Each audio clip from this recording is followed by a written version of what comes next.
Na ką, sveiki visi, dar vienas siuntinys. Šį kartą, man atrodo, bus pakrovėjas Apple Watch, jo.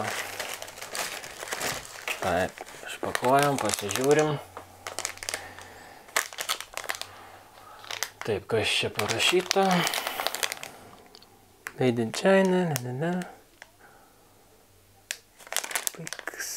Taip. Ok. Prekės visokie barkodai. O, šiek tiek skiriasi nuo originalo. Pažiūrėsiu, kas čia. Taip, originalas, man atrodo, visas apvalus, o čia toksai kvadratinis daugiau. Ir užklijuotas apsauginė plėvelė. Gerai, aš iškart pabandysiu, ar veikia.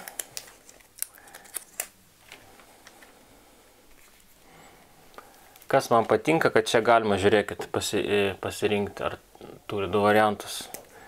USB 1, tą paprastą, ir USB-C. Labai gerai, bet pamėginsim, ar kraus iš abiejų. Tuo aš įdėsiu laikrodį. Ir mes pasižiūrėsim. Taip. Matot, nematot.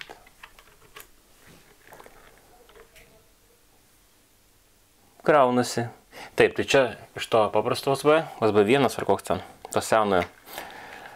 Ir pabandysime iš USB-C.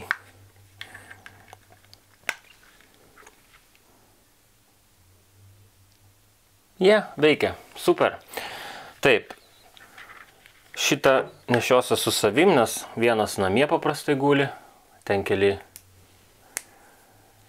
O va tas bus toksai nešiojimui skirtas. Tikiuosi laikys ilgai. Toksai matosi, žinot, toks pigus. Gerai, tai ką, iki kitų kartų nuorodą įdėsiu kaip visada.